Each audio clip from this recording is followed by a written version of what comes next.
Master साहब एक दोनों गीत बजावा हाई चेतना भाई लोग खड़ा दिखाई देते हैं आराम से घरे निकल जाए। अच्छा तो घरवा जाके क्या करिए सीरीज की तरह चना खा रहे कि ब्रह्मा जी वाला अरे जके रचना करे करे वो कॉल ले एक दोनों गीत रहे आज के रात बिरहा के नाम आवा बजा के मास्टर छटके लगते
हमारे बड़े भैया दरोगा जी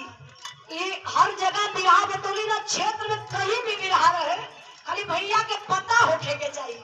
बहुत बहुत भैया के प्रणाम। 1 से रुपए का पुरस्कार देकर के सम्मान किए। अब बहुत बड़ा चलाक बा भैया देखा नेहरू के बहकावत हो ऐसी ना लिए काला सरकार ऐसा जुलमी सरकार आई गई इतनी महंगाई आई गई तो के एसी लौका था वादा भी करत हो सपा सरकार बन जाई तो एसी ली आई लेकिन जब ले अपन सरकार ना बना तो तब ले हमारी बात तू सुना क्या कहा कमल मास्टर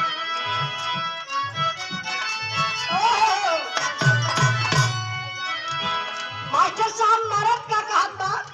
मचा मिली नहीं एसी पुनरिया में पुनरिया में यानी जब मचा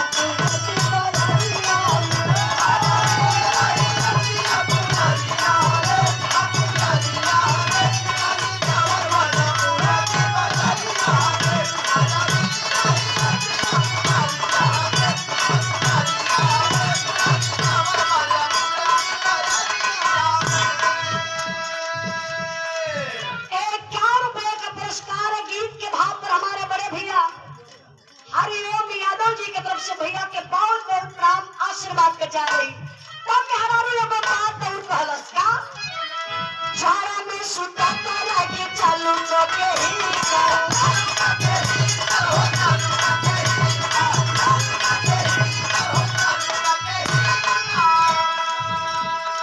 करोली में पियत रही ठंडा दूध